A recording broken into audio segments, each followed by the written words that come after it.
सुरक्षा नष्ट हो जाएगी, सब नष्ट हो जाएगा माधव, सब नष्ट हो जाएगा।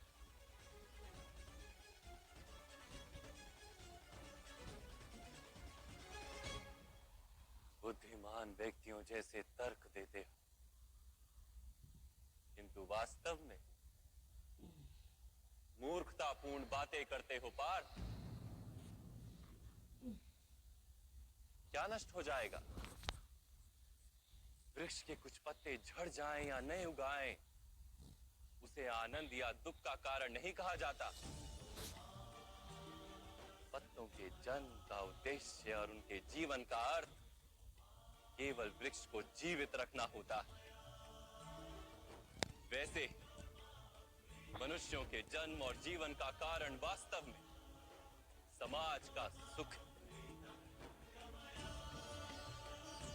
समाज संसार के लिए और ये सारा संसार सृष्टि के लिए और ये सारी सृष्टि स्वयं परमात्मा के लिए है पार्थ। जो इस तथ्य को जान लेता है उसे धर्म का मार्ग सदा ही स्पष्ट दिखाई देता है। हाँ पार्थ, इस युद्ध में विध्वंस होगा, अवश्य होगा।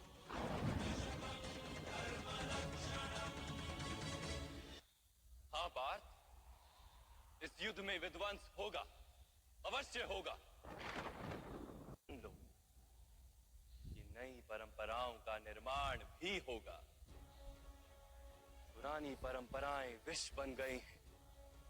हजारों वर्ष पूर्व वेदों ने जिस धर्म की स्थापना की थी वो अब केवल शब्द बनकर रह गई। जो वर्ण व्यवस्था मनुष्य की बुद्धि पर आधारित थी वो आज मनुष्य के जन्म पर आधारित हो गई, शोषण का माध्यम बन गई है पार्थ।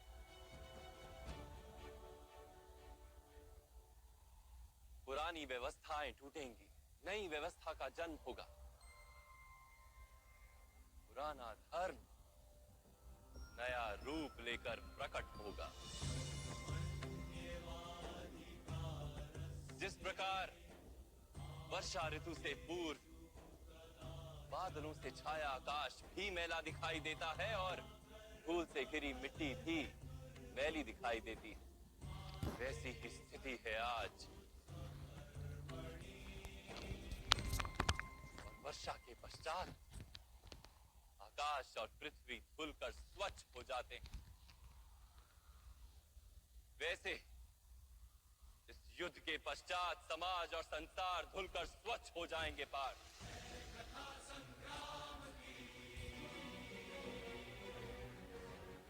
युद्ध के पश्चात ये संसार और समाज भी स्वच्छ हो जाएगा।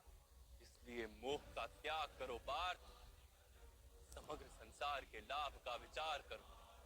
शस्त्र उठाओ और युद्ध करो, शस्त्र उठाओ और युद्ध करो,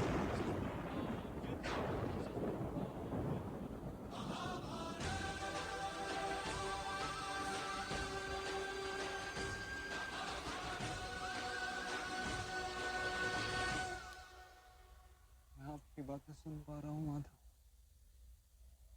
परंतु उनका अर्थ मेरे हृदय तक पहुंच ही नहीं रहा। मेरा मन मुंह से गिरा हुआ है। किस प्रकार अपने धर्म का दर्शन कर, मेरा मन अपनों के विचार से भरा हुआ है। किस प्रकार सारे संसार का विचार कर।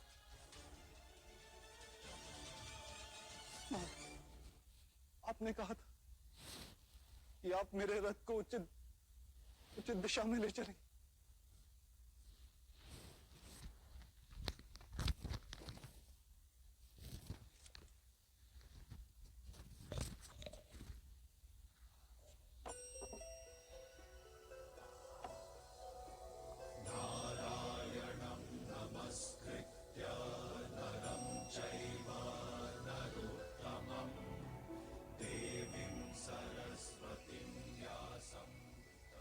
आत्मा के साथ ही बन मेरे जीवन रथ को उचित मार्ग पे ले आइए माता।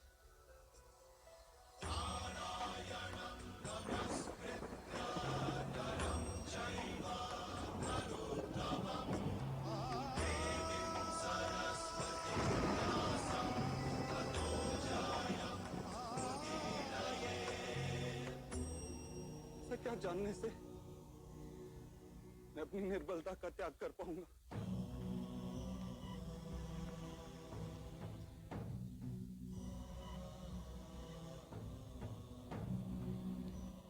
उठो पार्थ।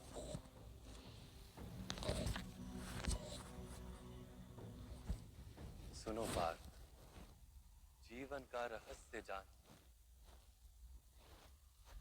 संसार के वास्तविक रूप को समझो। गंगा के प्रवाह में मुट्ठी डालकर निकाली जाए तो कुछ प्राप्त नहीं होता, किंतु उस हथेली की अंजलि बनाकर गंगा के प्रवाह में डाली जाए तो गंगा जल मुख तक पहुंच पाता है।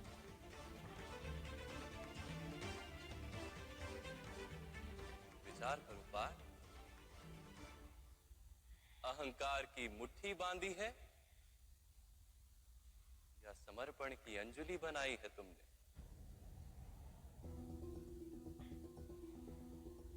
इस ज्ञान को ग्रहण कर पाओगे?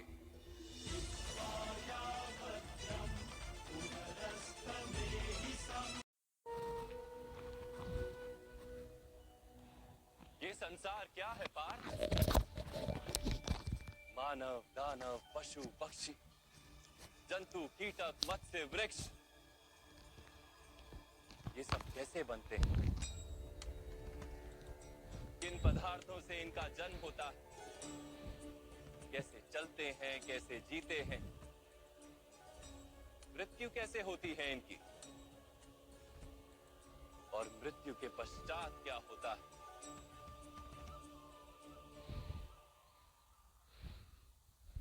इस रहस्य का विचार करो। मनुष्य की देह मिट्टी से बनी है माधव। जल उसमें रक्त आदि बनकर प्रवाह करता है। अग्नि देह को तापमान देती है और देह में रिक्त स्थानों में आकाश प्रकट होता है।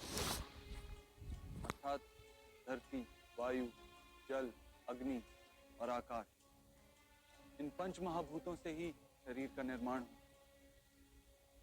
अर्थात महामहिम गुरु द्रोण पृथ्वी, जल, वायु, अग्नि और आकाश से अधिक कुछ भी नहीं। धर्म ज्ञानी भी पंच महाभूत का जोड़ है और अधर्मी भी। तो मोह किसका कर रहे हो पार्थ? मिट्टी का? परंतु माधव, इस मिट्टी के देह से ही तो मनुष्य एक दूसरे का परिचय पाते हैं। सारे संबंध इस मिट्टी के देह से ही तो होते हैं। पार्थ, यदि ये सत्य होता तो मृत्यु के पश्चात देह को नष्ट क्यों किया जाता है? वास्तव में ना मनुष्य का परिचय उसकी देह से है और ना ही संबंधों का आधार उसकी देह से।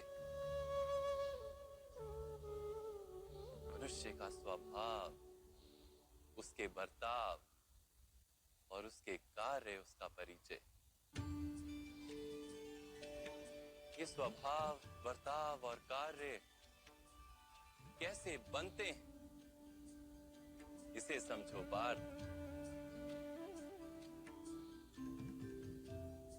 मनुष्य जीवन केवल 20 दृश्य और अदृश्य पदार्थों का मेल है पार्थ, किंतु फिर भी प्रत्येक मनुष्य के स्वभाव तथा कार्य भिन्न भिन्न प्रतीत होते हैं। इसका कारण है सृष्टि के 3 गुण, तमस, रजस और सत्व। ये 3 गुण क्या है माधव? तमस का अर्थ होता है अंधकार। बिना अच्छे बुरे का विचार किए जीवन व्यतीत करने को तामसिक व्यवहार कहा जाता है। जैसे पशु पक्षी जीते हैं केवल अपनी शारीरिक इच्छाओं को पूर्ण करने के लिए। सत्व का अर्थ होता है ज्ञान का प्रकाश। जब व्यक्ति प्रत्येक परिस्थिति में धर्म का, सत्य का और परंपराओं का विचार करके व्यवहार करता है, तब उसे सात्विक जीवन कहा जाता है। इन दोनों के मध्य में ऐसा व्यक्ति होता है जिसके पास ज्ञान तो है, पर शरीर और मन की इच्छाओं के साथ बंधा हुआ भी है। ऐसा मनुष्य रजस अर्थात अहंकार पूर्ण मनस्थिति के साथ जीता है। तमस, रजस तथा सत्व गुणों के अधिक या कम मात्रा के मेल से मनुष्य का स्वभाव बनता है।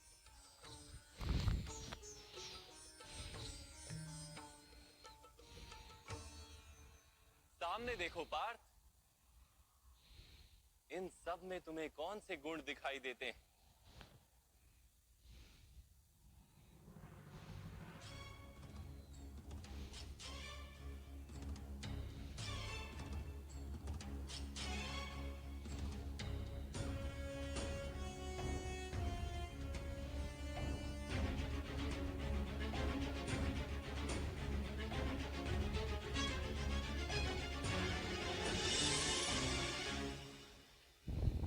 युवराज दुर्योधन धर्म जानते हैं, परंतु वहन नहीं करते। उनके जीवन का केंद्र अहंकार है, अर्थात उनमें तमस कम है, रजस अधिक है और सत्वगुण पूर्णता नहीं।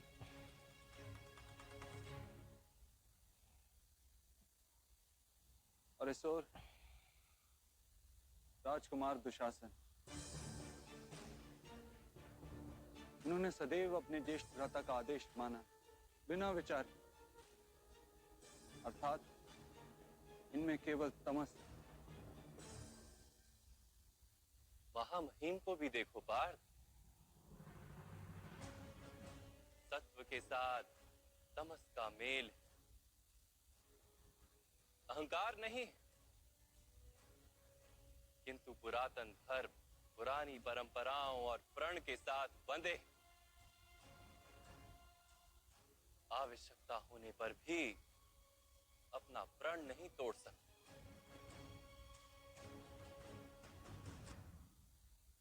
गुरु द्रोण को देखो, ज्ञान और अहंकार दोनों ही है। ज्ञान तो मनुष्य को मुक्ति दिलाता है, किंतु इनका अहंकार इन्हें मुक्त नहीं होने देता।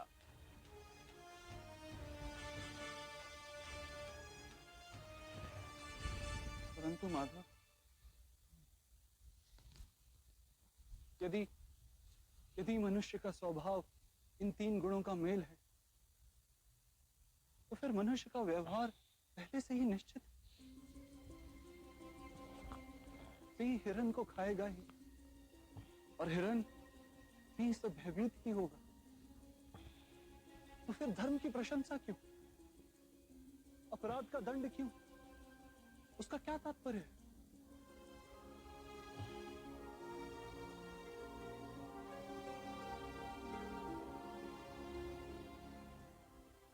उत्तम प्रश्न है पार्थ, किंतु पहले मनुष्य क्या है ये तो जान लो। मनुष्य केवल 5 महाभूत नहीं, 5 पदार्थ नहीं, 5 ज्ञानेंद्रियां, 5 कर्मेंद्रियां तथा 3 गुण, ऐसी 23 वस्तुओं का मेल भी नहीं। मनुष्य को चलने फिरने तथा कार्य करने हेतु शक्ति की आवश्यकता होती है, और शक्ति को चेतना कहते हैं। तो क्या माधव, मनुष्य इसकी चेतना है? नहीं पार्थ, मनुष्य की चेतना के साथ उन 23 वस्तुओं के मेल का नाम प्रकृति। 24 वस्तुओं से बने मनुष्य नामक यंत्र में वास करता है पुरुष, अर्थात परमात्मा का अंश। उसे आत्मा कहा गया है। जब प्रकृति और पुरुष का मेल होता है, अर्थात जब परमात्मा का अंश आत्मा बनकर देह में वास करता है, तब मनुष्य जीवित होता है। यह आत्मा क्या है माधव, और इसे जानने का क्या उपाय?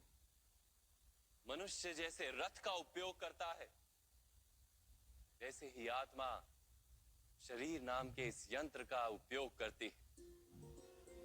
शरीर के माध्यम से शरीर के सुख दुख का उपभोग करती है, किंतु आत्मा शरीर नहीं पार्थ। शरीर का नाश किया जा सकता है, किंतु आत्मा का नाश नहीं किया जा सकता। नैनं छिन्दन्ति शस्त्राणि नैनं दहति पावका न चैनं क्लेदयन्त्यापो न शोष्यति मारुतः। आत्मा ना शस्त्रों से छेदी जा सकती और ना ही अग्नि से जलाई जा सकती। ना जल उसे निर्बल कर सकता है और ना ही पवन उसे सुखा सकती। आत्मा शरीर में रहते हुए भी अमर है। न हन्यते हन्यमाने शरीरे।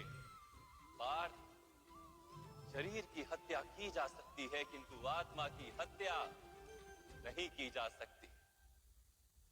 आत्मा तो सर्वव्यापी, अचल, स्थिर है, सनातन है। पुराना वस्त्र त्याग कर जैसे मनुष्य नया वस्त्र धारण करता है, वैसे ही आत्मा पुराना शरीर छोड़कर बार बार नया शरीर धारण करती। परंतु माधव, मैं तो जगत का अनुभव अपने शरीर के माध्यम से ही करता हूं।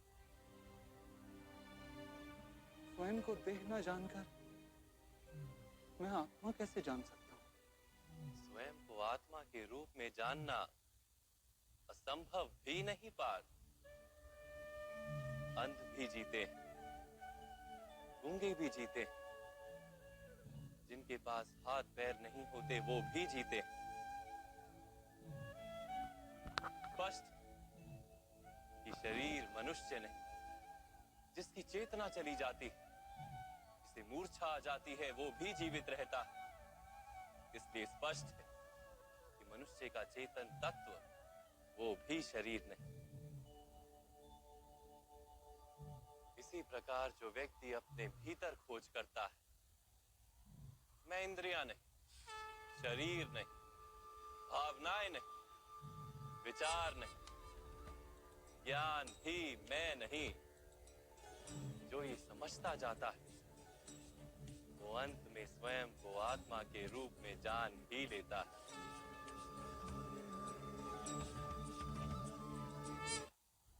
ये आत्मा का क्या कार्य है माधव? जब पर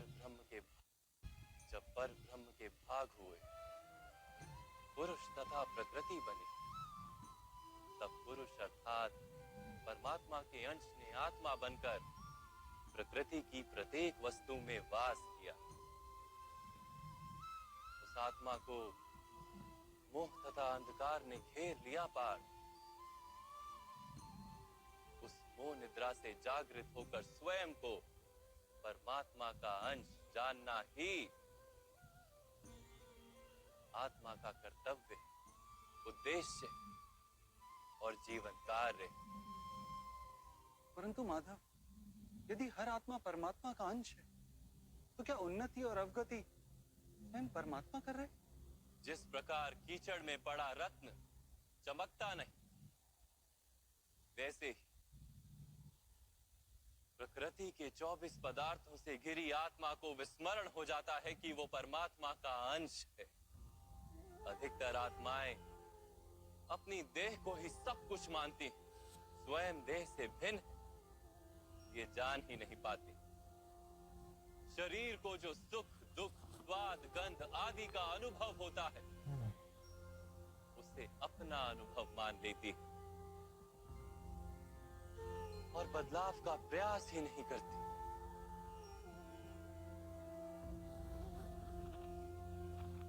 जो आत्माएं बदलाव का प्रयत्न नहीं करती, निरंतर अधर्म करती रहती है, उन्हें जागृत करने के लिए दंड देना अनिवार्य है।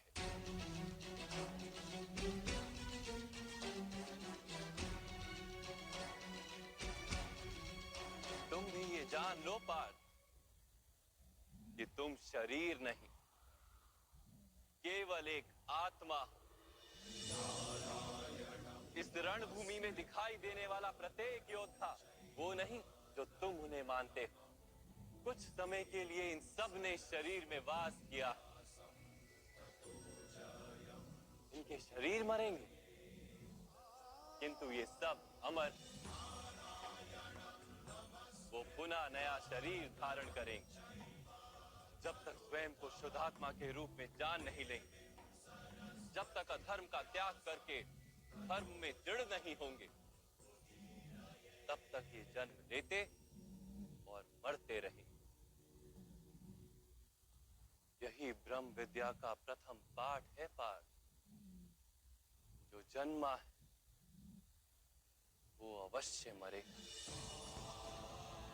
और जो मरता है वो अवश्य फिर से जन्म लेगा। इस महाज्ञान को सांख्य योग कहते हैं।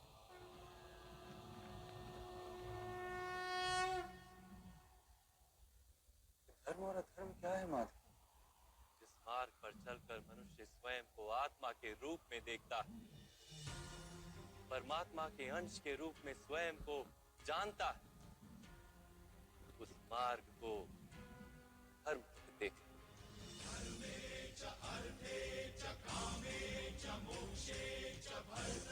जब मनुष्य स्वयं को परमात्मा के अंश के रूप में जान लेता है, तब उसे ये अनुभूति होती है कि ये सृष्टि ही परमात्मा है और ये परमात्मा ही सृष्टि। सृष्टि और परमात्मा में कोई भेद नहीं।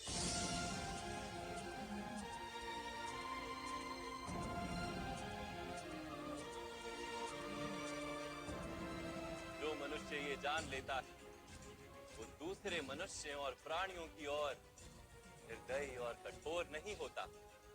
वो ये जानता है कि जीव कटने से पीड़ा केवल जीव को नहीं होती, उसकी अनुभूति समग्र शरीर को होती है। वैसे एक मनुष्य को पीड़ा होती है तो समग्र संसार उस पीड़ा का अनुभव करता है। जब तक संसार में एक मनुष्य भी पीड़ित है, तब तक वास्तव में किसी का भी सुख संपूर्ण नहीं। जानने पर मनुष्य का मन करुणा से भर जाए, उसे धर्म कहते हैं।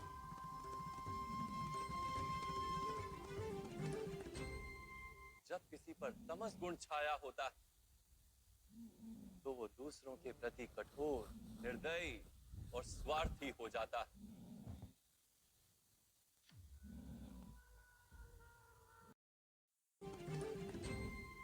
जब किसी पर तमस गुण छाया होता है, तो वो दूसरों के प्रति कठोर, निर्दयी और स्वार्थी हो जाता है। अपने माने हुए सुख के लिए दूसरों को दुख देता है। परमात्मा की ओर गति नहीं हो पाती उसकी। अर्थात अधर्म परमात्मा से दूर ले जाने वाले मार्ग का नाम। अर्थात अधर्म तो अज्ञान का दूसरा नाम। तो फिर अज्ञानी के प्रति तो दया होनी आवश्यक है। दंड का क्या तात्पर्य?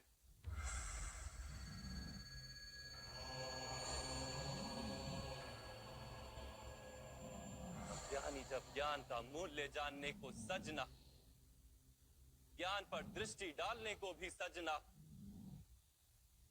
तब दंड ही दया है।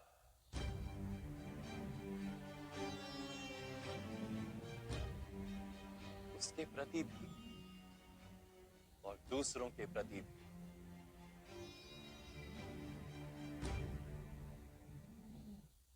सृष्टि की गति सदा ही परमात्मा की ओर हो, ये अनिवार्य है।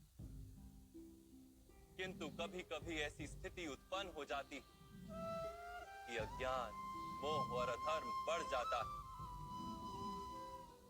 संसार से धर्म लुप्त हो जाने का भय उत्पन्न हो जाता है। संसार से जब धर्म लुप्त हो जाता है, करुणा भी नष्ट हो जाती है और सत्य भी नष्ट हो जाता है।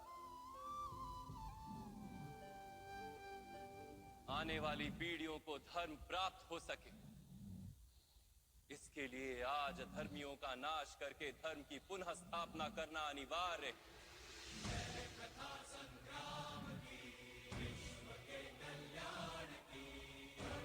आज भी ऐसी ही स्थिति है पार्थ, और धर्म स्थापना का कर्तव्य तुम्हारा है। इसलिए निर्बलता का त्याग करो और इस युद्ध के लिए सज हो जाओ। और इस युद्ध के लिए सज हो जाओ। युद्ध के लिए सज हो जाओ।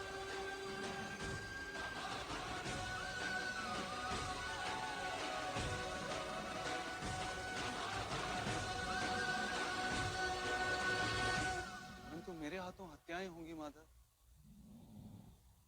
मेरे कारण किसी के प्राण जाएंगे, मेरे अंतर की करुणा का नाश नहीं हो जाएगा। और यदि धर्म का आधार करुणा है, तो क्या मेरी आत्मा धर्मी नहीं हो जाएगी?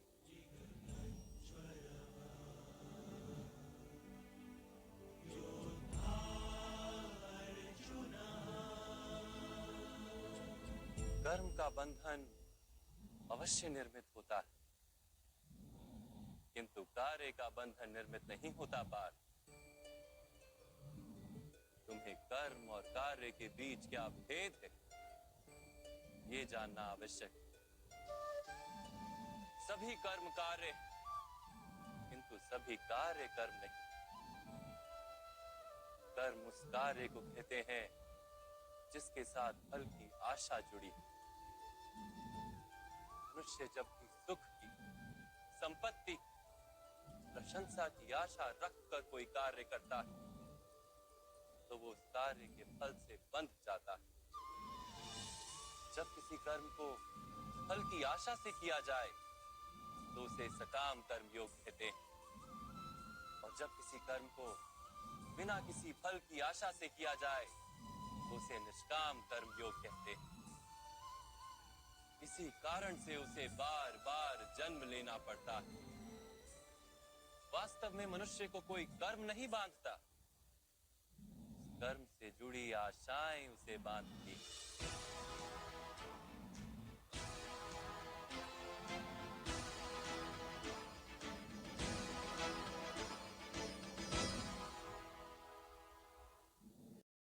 में मनुष्य को कोई कर्म नहीं बांधता, उस कर्म से जुड़ी आशाएं उसे बांधती। वो कैसे माधव? यदि इस युद्ध में तुम्हें विजय होने की आशा है, तो पराजित होने पर तुम्हें भीषण दुख होगा, और वो दुख तुमसे कोई अन्य कार्य करवाएगा, जिसके लिए तुम्हें दूसरा जन्म लेना पड़ेगा। और यदि तुम विजयी हुए, तो तुम्हारा अहंकार बढ़ेगा, और वो अहंकार तुम्हें विश्व विजय के लिए प्रेरित करेगा, तुमसे हत्याएं करवाएगा, और उसका पाप तुम्हें बांधेगा। विचार करो, यदि तुम्हें इस युद्ध में ना विजय का मोह और ना पराजय का भय, तो इस युद्ध के अंत में तुम्हें सुख प्राप्त होगा या दुख प्राप्त होगा? ना सुख माधव, ना ही दुख। अर्थात तुम्हारा सुख, दुख, हताशा, निराशा, अहंकार युद्ध के कारण नहीं है। युद्ध के साथ तुमने जो आशाएं बांधी हुई है, उसके कारण है। क्या ये सत्य नहीं है पार्थ?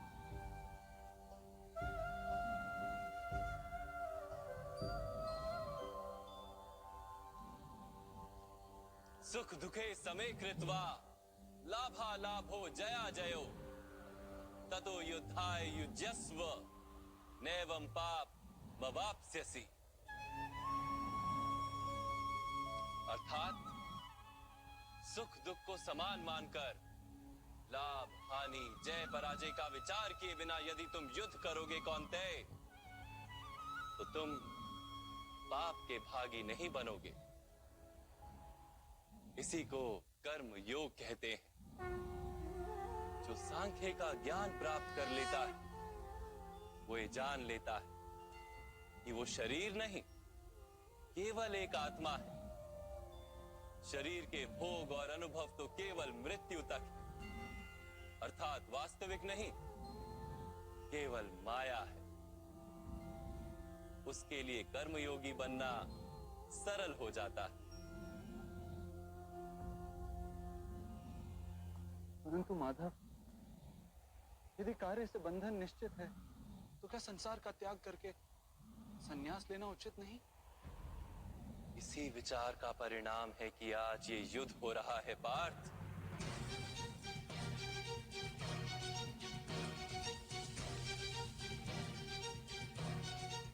विचार करो, जब सत्व गुण से भरे धर्म को जानने वाले लोग कर्मों का त्याग करते हैं, तब अधर्म से भरे लोग ही संसार को चलाते हैं।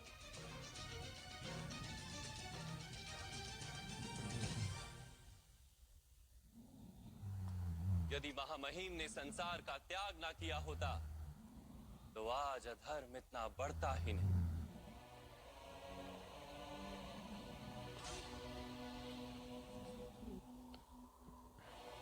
और तुम्हारे पिता ने यदि संन्यास ना लिया होता तो आज भ्राता युधिष्ठिर सुख से राज कर रहे होते।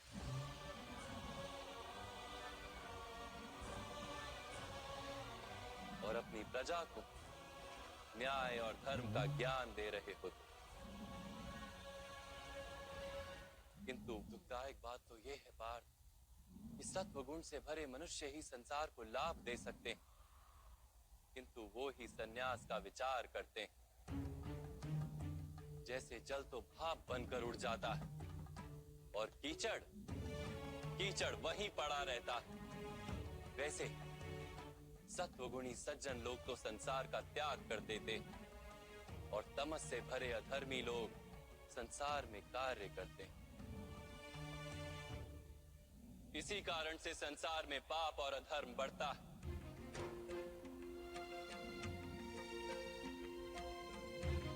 किंतु कर्मयोग इस विचित्र स्थिति से सारे संसार का रक्षण करता है। कर्मयोगी फल की आशा का त्याग करता है, किंतु कर्मों का त्याग नहीं करता। वो इसी संसार में रहता है, सन्यासी की भांति सारे कार्य करता है, किंतु उनमें लिप्त नहीं होता। कर्मयोगी अपनी संतानों से, स्वजनों से, अपनी प्रजा से कोई अपेक्षा या आशा नहीं रखता। स्वयं उसे संन्यास का लाभ होता है, किंतु समाज को संसारी की भांति लाभ देता है। मनुष्य अपनी संतानों के सुख के लिए श्रम करता है माधव। अपनी संतान से सुख की अपेक्षा कैसे न रखे? मनुष्य अपनी संतानों के लिए जो भी करता है वो व्यापार है या प्रेम पार? प्रेम माधव। तो फिर अपने कार्यों के प्रति फल की इच्छा क्यों पार? भविष्य का लाभ तो व्यापार में देखा जाता है, प्रेम में नहीं। जो मनुष्य अपनी संतानों का चरित्र निर्माण उचित रूप से करता है, संतानों को प्रेम और धर्म के संस्कार देता है, उसकी संतानें भी मनुष्य को प्रेम और सुरक्षा अवश्य देती। संतानों के कर्म, स्वजनों के व्यवहार उनके कर्म हैं पार्थ। और जब उनके कर्मों पर हमारा कोई अधिकार नहीं होता तो उनसे आशाएं और अपेक्षाएं रखने का क्या प्रयोजन? यदि गहन विचार करोगे पार्थ तो शीघ्र ही ये जान लोगे कि जीवन में ऐसा कोई कार्य नहीं है जिसके साथ आशाएं और अपेक्षाएं जोड़ना अनिवार्य हो। जब सृष्टि ही परमात्मा है और मनुष्य स्वयं परमात्मा का अंश है तो सारे कार्य परमात्मा ही करते हैं, मनुष्य स्वयं कुछ नहीं करता। यही कर्मयोग का मूल सिद्धांत है पार्थ।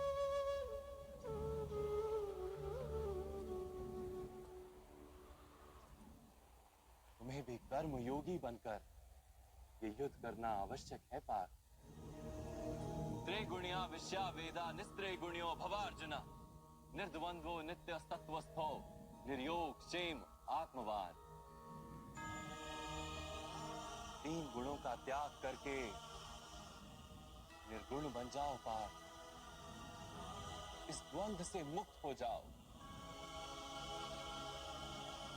सदा सत्व अर्थात परमात्मा में बुद्धि लगाकर कर्तव्य का वहन करते रहो। कुछ प्राप्त करने की इच्छा और कुछ प्राप्त किए हुए का रक्षण करने का विचार त्याग दो पार्थ, और अपनी आत्मा को स्वतंत्र कर।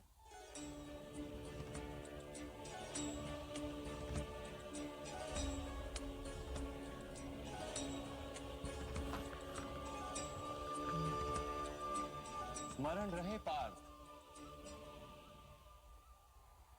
कर्मण्यवाधिकारस्ते मा फलेषु कदाचन, मा कर्म फल हेतुर्भू मा ते संगोस्त्व कर्मणि। तुम्हारा अधिकार तो केवल कर्म करने का है, फल तो ईश्वर के हाथ में। इसलिए ना कर्म से भागना उचित है और ना ही कर्म के फल की आशा रखना उचित है।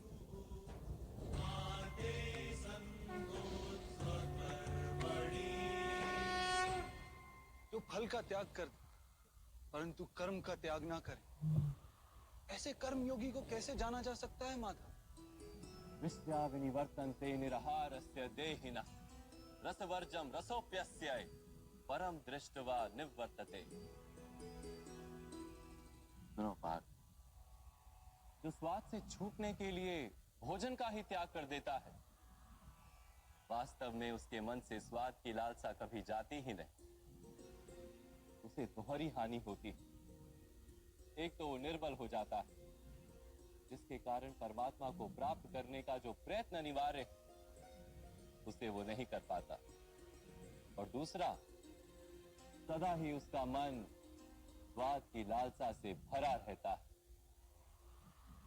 इसलिए भोजन का त्याग करने से उत्तम है स्वाद की लालसा का ही त्याग कर दिया जाए। कर्मयोगी अपने मन की सारी लालसाओं को खींच लेता है, जीवन को कर्तव्य मानकर कार्य अवश्य करता है, किंतु उन कार्यों से जुड़ता नहीं। और बात, जो व्यक्ति अपने कार्यों से आशाएं और इच्छा नहीं रखता, उसी के कार्य पूर्ण होते हैं।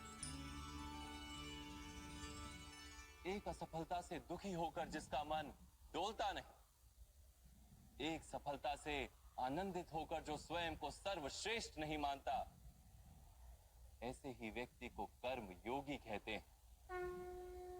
और ऐसा व्यक्ति जीवन में बार बार सफल होता है।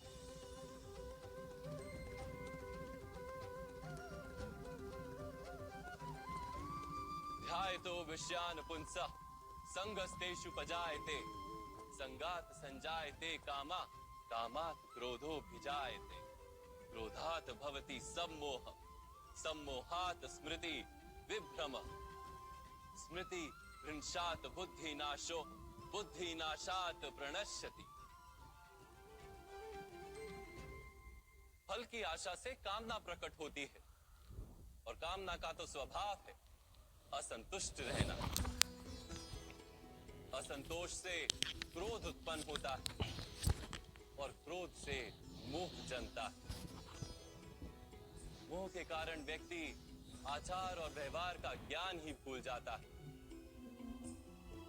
ज्ञान के जाने से बुद्धि चली जाती है, अनुचित प्रकार के कार्य होने लगते हैं, और समाज ऐसे व्यक्ति का शत्रु बन जाता है। और अंत में ऐसे मनुष्य पूर्णतः पतन हो जाता है।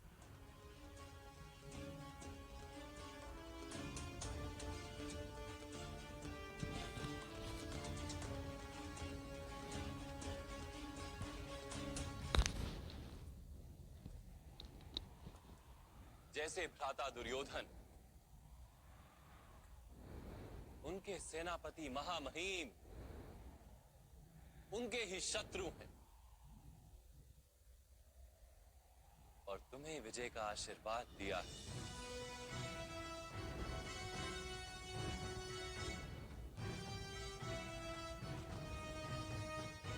पार्थ, कर्मयोग ब्रह्म विद्या का दूसरा चरण है। परमात्मा में अपनी बुद्धि स्थिर करो, स्वयं को आत्मा जानो, मिथ्या बंधनों से मुक्त हो जाओ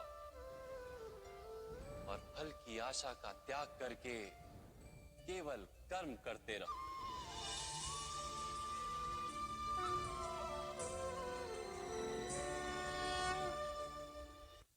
अपनी बुद्धि को परमात्मा में स्थिर करके कर्म योगी बनने का क्या मार्ग है माता?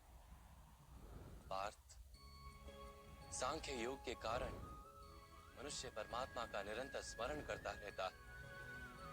परमात्मा का स्मरण करने से मनुष्य के हृदय में समर्पण का भाव उत्पन्न होता है और उस भाव को भक्ति कहते हैं।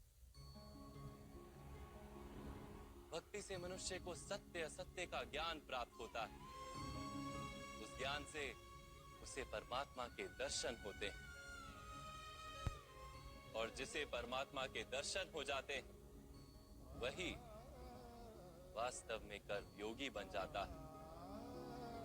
अब जन्मों के फेरों से छूटकर मोक्ष को प्राप्त कर लेता है। सभी आत्माओं का अंतिम लक्ष्य वही है और धर्म का अंतिम चरण भी वही है। किंतु मैं परमात्मा के दर्शन के बिना समर्पण किस प्रकार कर सकता हूं माता?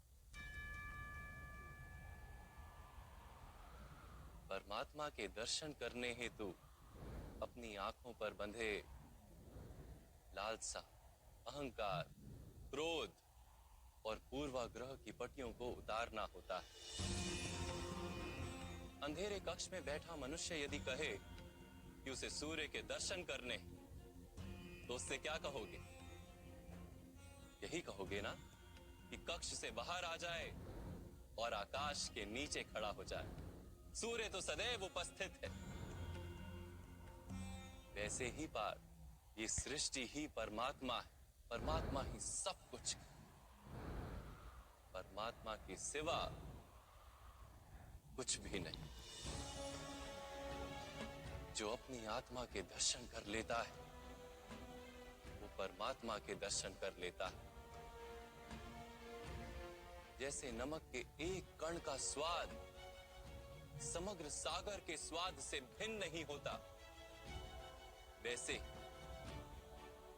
अपनी आत्मा के दर्शन परमात्मा के दर्शन से भिन्न नहीं होते।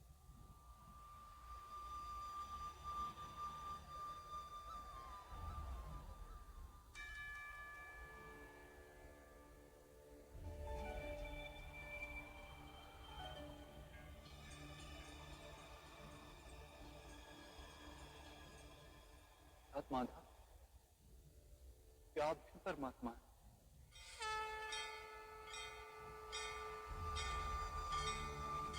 हाँ पार्थ,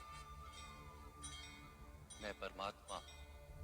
यदा यदा हि जैसे तुम भी परमात्मा हो, ग्लानिर् केवल तुम अभी जागृत नहीं हुए हो और मैंने ये जान लिया है। उत्थानम् अधर्मस्य तदात्मानं सृजाम्यहम्।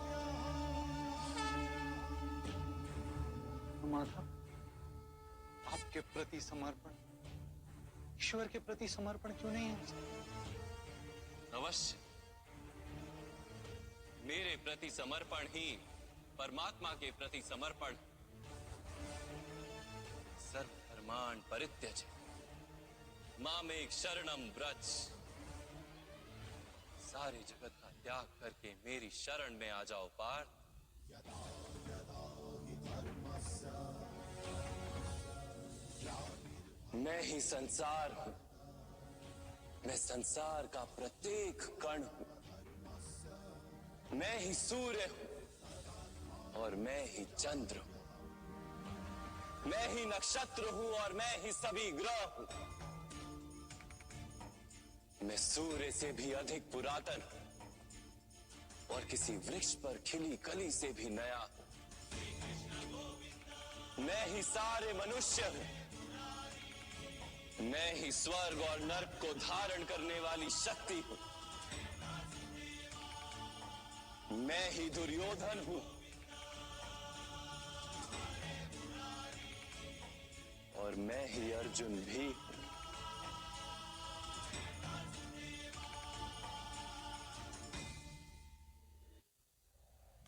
वो कैसे संभव है माधव? आपका जन्म तो बहुतों ने अपने जीवन काल में देखा। आपकी माता अभी भी जीवित है, जिनके गर्भ से आपने जन्म लिया। आप पुरातन और अविनाशी कैसे हो सकते हैं? तुम शरीर देख रहे और मैं आत्मा की बात कर रहा हूं। मेरे अनेक जन्म हुए हैं पार्थ, मैंने अनेकों अवतार धारण किए, कई शरीर बने हैं मेरे और इसी मिट्टी में मिले।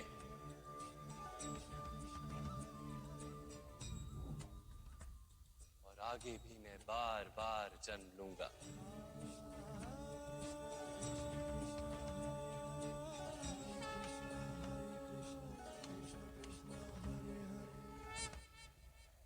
यदा यदा हि धर्मस्य ग्लानिर्भवति भारत अभ्युत्थानमधर्मस्य तदात्मानं सृजाम्यहम्। परित्राणाय साधूनां विनाशाय च दुष्कृतां धर्म संस्थापनार्थाय संभवामि युगे युगे।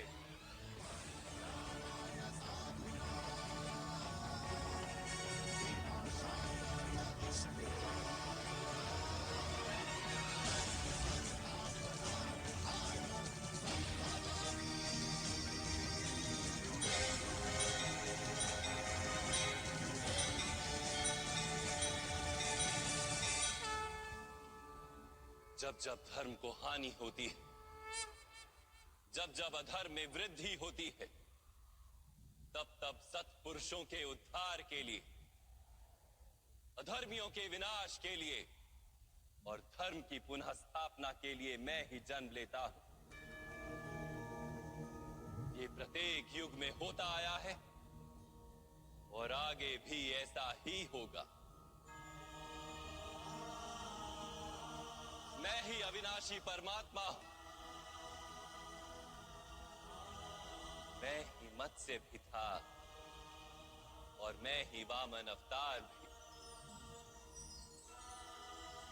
मैं ही परशुराम हूं और मैं ही रामचंद्र भी था।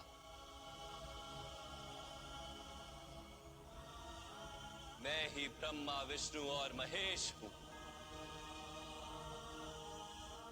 और मैं ही सरस्वती काली और लक्ष्मी भी।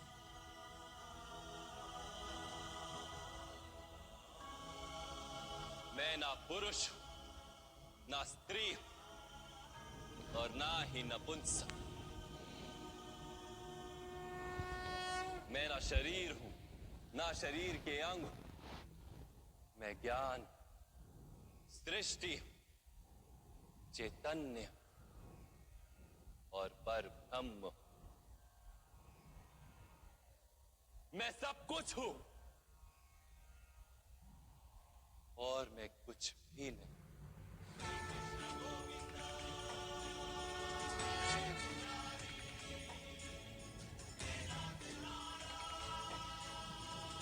ऐसा प्रत्येक युग में हुआ है और आगे भी ऐसा ही होता रहेगा।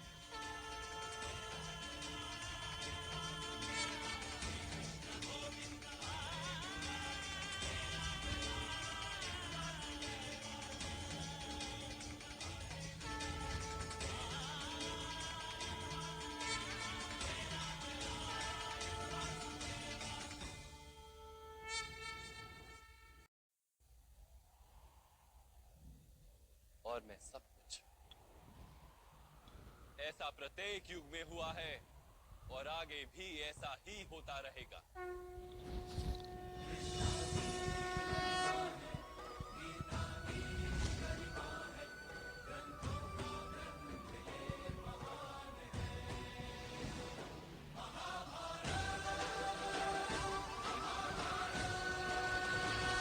जब तुम आत्मज्ञान प्राप्त करोगे पार्थ, स्वयं को मुझसे जुड़ा ही पाओगे।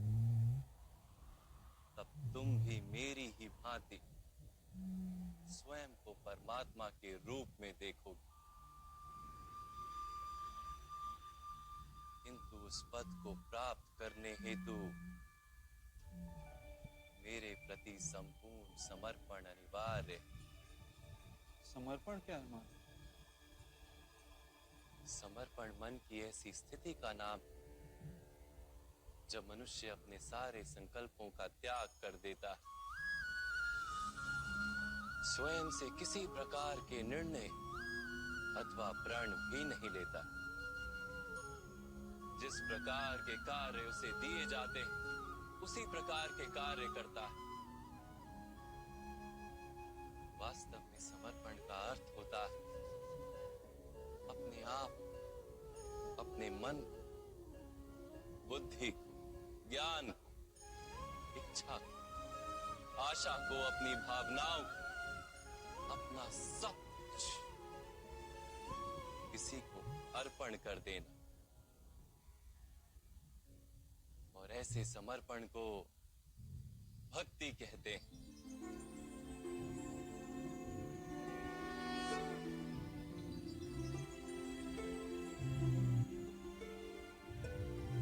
पत्नी का समर्पण पति की ओर,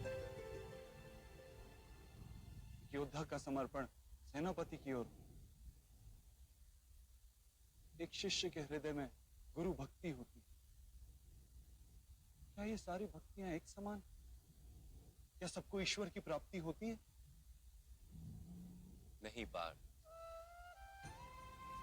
मनुष्य जिसके प्रति समर्पित होता है उसी के रूप में ढलने लगता है। उसके मन में कोई संदेह, कोई प्रश्न जन्म नहीं लेता। किसी दुष्ट के प्रति समर्पण उस मनुष्य के कार्यों को दूषित कर देता है। अंगराज कर्ण ने धर्म को जानते हुए भी युद्ध सभा में पांचाली को अपशब्द कहे। ये 5-5 पुरुषों के साथ संबंध रखती है। वैश्या होती है ऐसी स्त्रियां, वैश्या होती है ऐसी स्त्रियां। उसका कारण था अंगराज का भ्राता दुर्योधन के प्रति समर्पण। इस युद्ध में उन्हें जो दंड मिलेगा वो किसी जन्म या जाति के लिए नहीं, अथवा एक दुष्ट के प्रति समर्पण के लिए उन्हें दंड मिलेगा। इसलिए हे धनंजय, समर्पण उत्तम के प्रति होना आवश्यक है। उसी से मनुष्य उत्तम बनता है। लोहे की माला से अपराधी बांधा जाता है, पीतल की माला से मंदिर के दीपक को बांधा जाता है, और सोने की माला को आभूषण बनाकर गले में धारण किया जाता है। पति भक्ति, स्वामी भक्ति, मित्र भक्ति, ऐसी अनेक भक्तियां होती हैं पार्थ, किंतु सबसे श्रेष्ठ भक्ति तो परमात्मा की भक्ति होती है।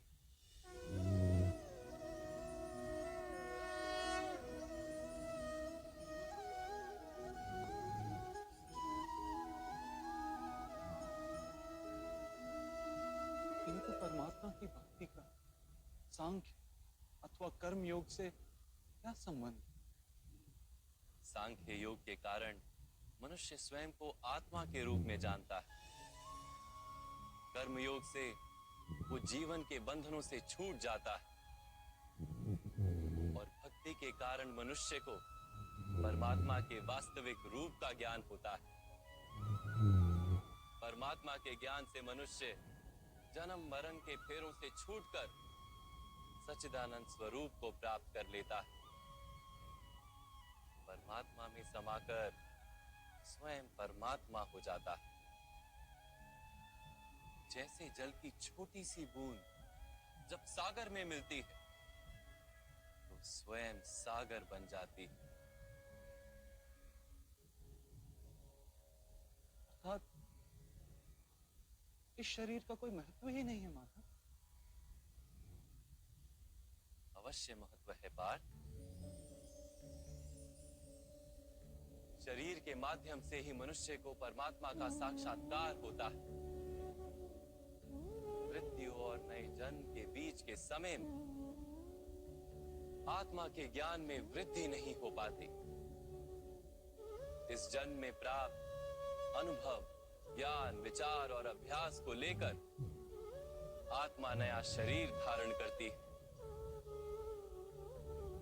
आत्मा की प्रगति और अधोगति शरीर में रहकर ही संभव है।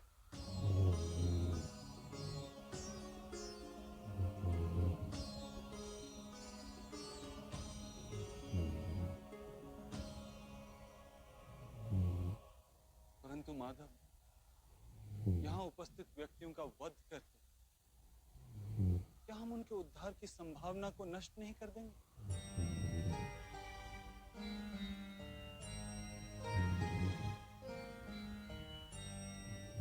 हमारे शत्रु धर्म की मर्यादा को तोड़ चुके हैं पार्थ। अधर्म उनका स्वभाव बन गया है। उनका उद्धार अब असंभव है।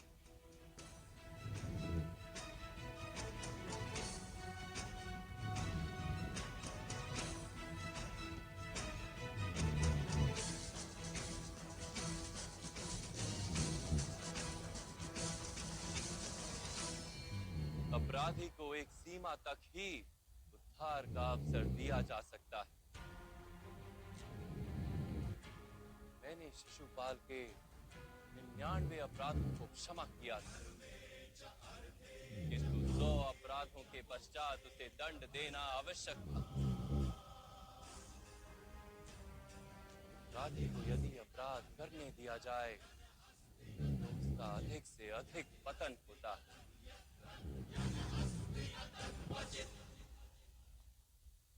उसे अधर्म से रोकने में ही करुणा है धनंजय। ये आत्माएं मरेंगी नहीं। अधर्म से दूषित शरीर का त्याग करके नया शरीर धारण करेंगी और उस शरीर में उनकी प्रगति की संभावना अधिक होगी। इस विचार से यदि तुम युद्ध करोगे तो वो उचित है। मनुष्य का शरीर उसकी संपत्ति भी है और मर्यादा भी।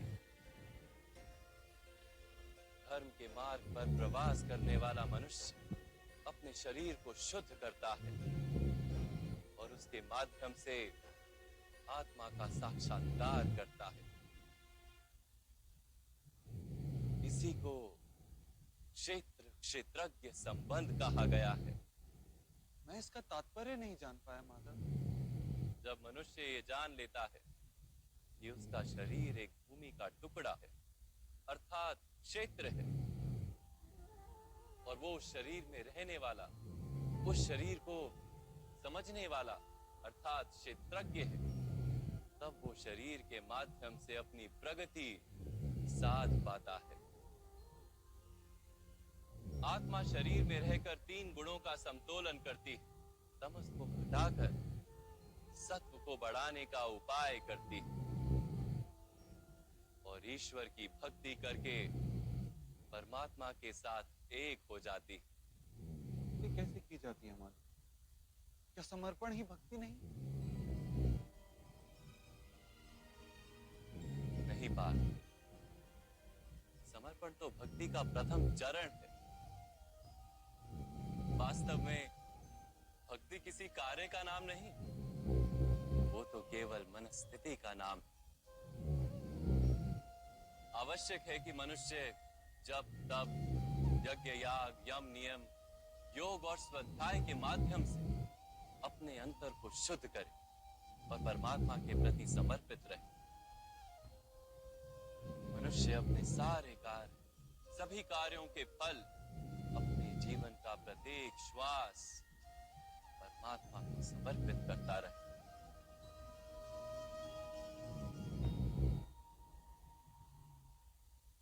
यदि भक्ति केवल मन की स्थिति है, तो जब तब आदि का क्या महत्व है मां? जैसे आज धोया हुआ पात्र कल पुनः मैला हो जाता है, वैसे ही मनुष्य का मन बार बार परमात्मा से विमुख हो जाता है। इसीलिए आवश्यक है कि जब तप और स्वाध्याय आदि के माध्यम से स्वयं को निरंतर ये स्मरण दिलाता रहे कि उसका जीवन परमात्मा के प्रति समर्पित है। किस तट पर डुबकी लगाई जाए इसका महत्व नहीं, महत्व है डुबकी लगाने का। भक्ति योग का एक ही सार है पार कि मनुष्य परमात्मा को अपना जीवन अर्पण करके परमात्मा की भक्ति करता रहे और सत्व गुण से युक्त संपत्ति को संभाल कर रखे।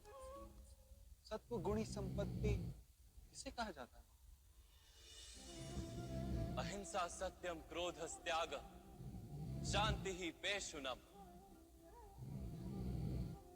दया भूतेष्व लोलुप्त्वम मार्दवम वीर चापलम तेज क्षमा धृति शोचम द्रोहो नातिमानिता भवन्ति संपदम देवी अभिजातस्य भारत।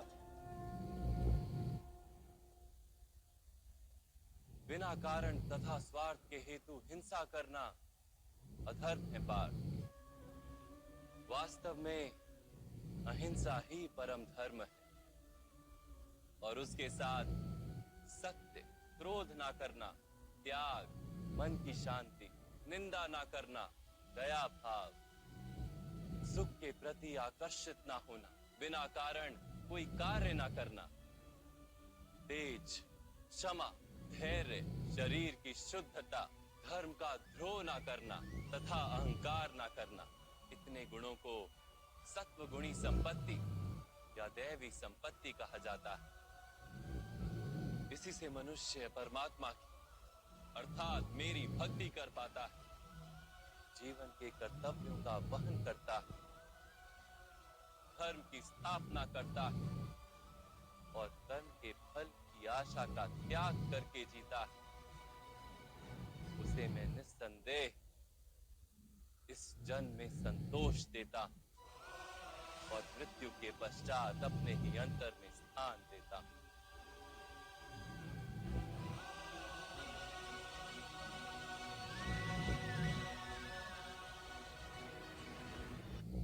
आपका रूप कैसा है माधव? सांख्य योग के माध्यम से मैंने ये जाना कि मैं एक आत्मा हूं, अमर हूं और इस नश्वर शरीर में केवल कुछ समय के लिए वास करता हूं। कर्मयोग के माध्यम से मैंने ये जाना कि जो फल की इच्छा का त्याग कर केवल कर्म करता है, उसे जीवन में शांति और सफलता प्राप्त। भक्ति योग के माध्यम से मैंने आपके प्रति समर्पण का महत्व जाना।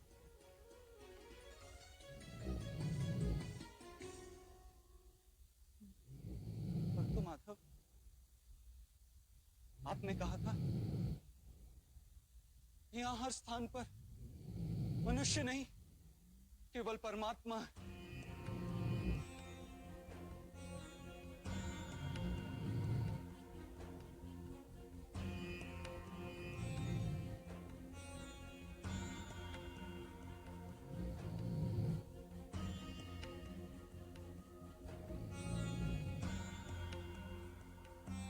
किंतु अब भी मुझे यहां केवल मनुष्य दिखाई दे रहे, केवल मनुष्य मात्र।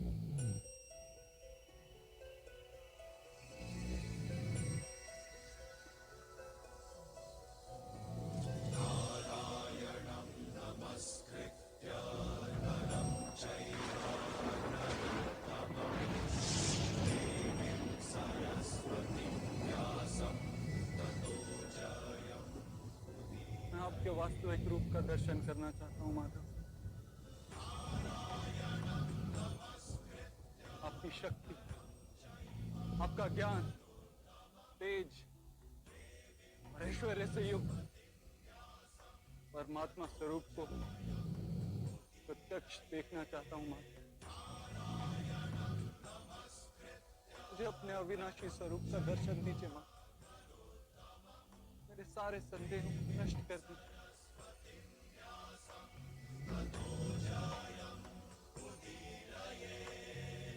मुझे दर्शन दीजिए माँ।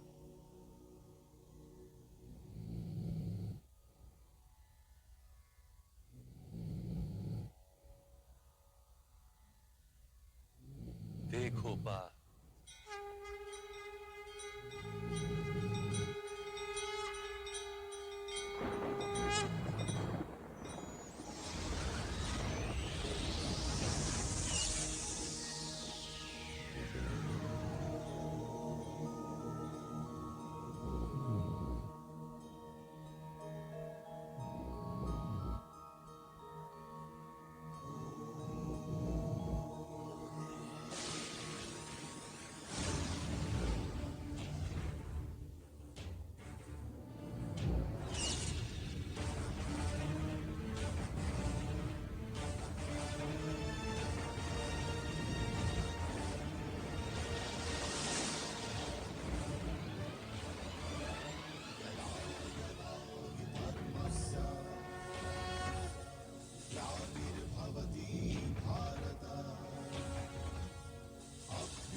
सांख्य योग से कर्म योग, कर्म योग से भक्ति योग और भक्ति योग से ज्ञान योग की प्राप्ति होती है। मेरे विश्व रूप का दर्शन करना ही वास्तविक ज्ञान है अर्जुन।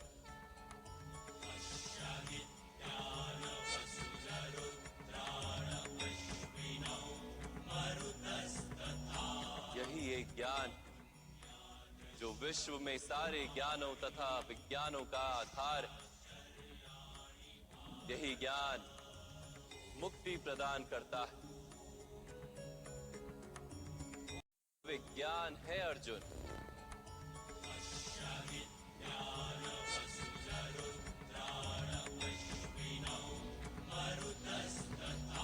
यही एक ज्ञान जो विश्व में सारे ज्ञानों तथा विज्ञानों का आधार है। यही ज्ञान मुक्ति प्रदान करता है। देवताओं को भी जो दर्शन सरलता से प्राप्त नहीं होते, ऐसा वास्तविक रूप में तुम्हें दिखा रहा हूं अर्जुन।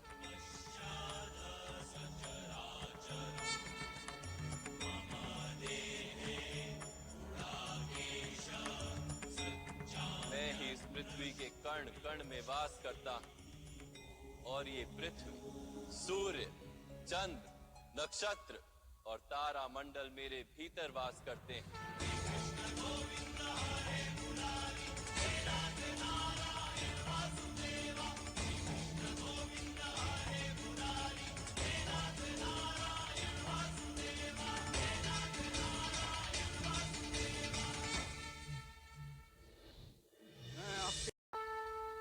मैं ही सत्य हूं, मैं ही संपूर्ण हूं, मैं ही जीव और मैं ही शिव।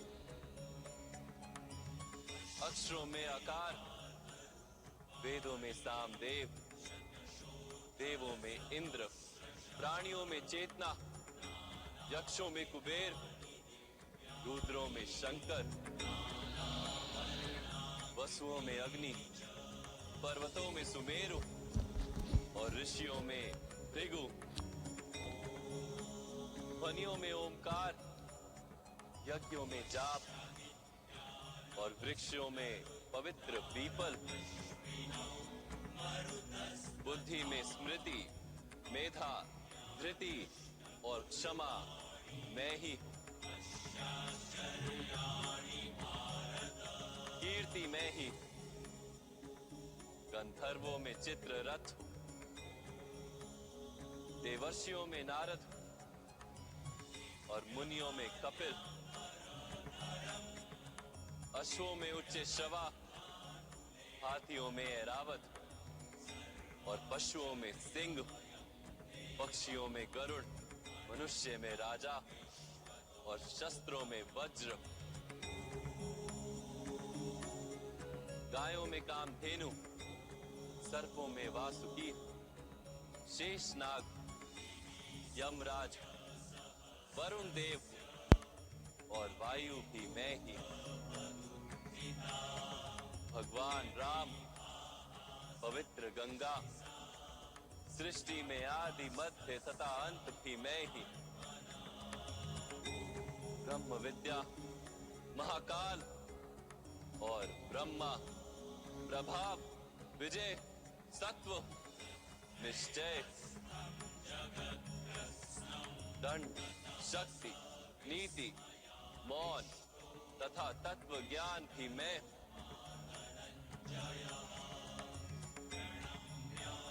वासुदेव, अर्जुन, वेद व्यास, ऐसा कुछ भी नहीं जो मैं नहीं। ऐसा कोई स्थल नहीं जहां मैं नहीं हूं। मैं ही समय हूं और मैं ही जीवन और मृत्यु हूं अर्जुन। यहां उपस्थित सभी मनुष्यों की मृत्यु बनकर खड़ा।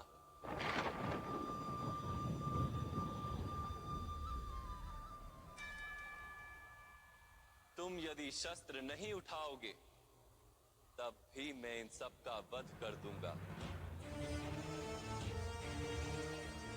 इसलिए मोह का त्याग करो और अपने कर्तव्य को देखो। धर्म का भार उठाओ गांडीव उठाकर शरसंधान करो।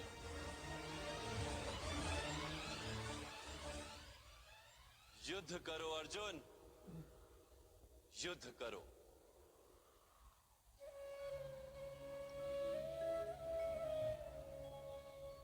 हे माता, हे मधुसूदन, आज मेरे सारे संदेहों का नाश हो गया। कृपया अपने मनुष्य रूप में आ जाइए। मैं आपके प्रत्येक आदेश का पालन करूंगा। करिष्य वचनम तवा।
व्यर्थ चिंता है जीवन की, व्यर्थ है मृत्यु का भय। आत्म को ना मार पाते शस्त्र अग्नि असमय।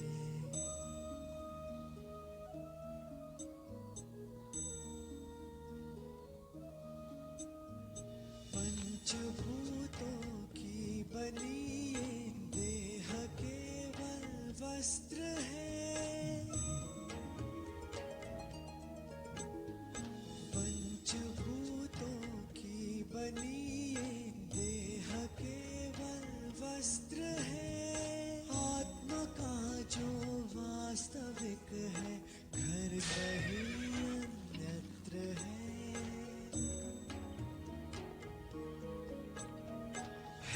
परिवर्तन ही सत्य, झूठ सबका साथ है। कुछ न खोना कुछ न पाना, रिक्त रहते हाथ है।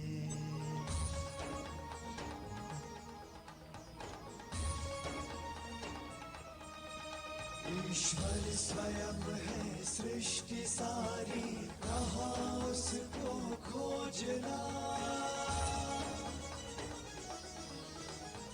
जो भी होता शुभ ही होता, सब उसी की योजना।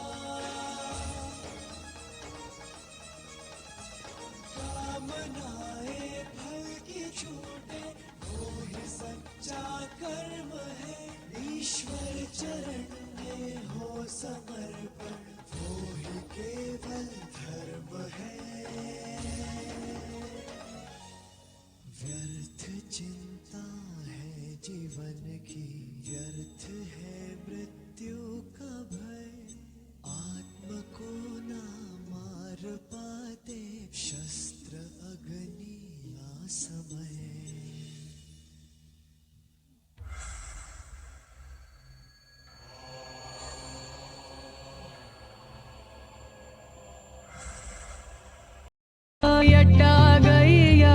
शिव शिव नीवन्नी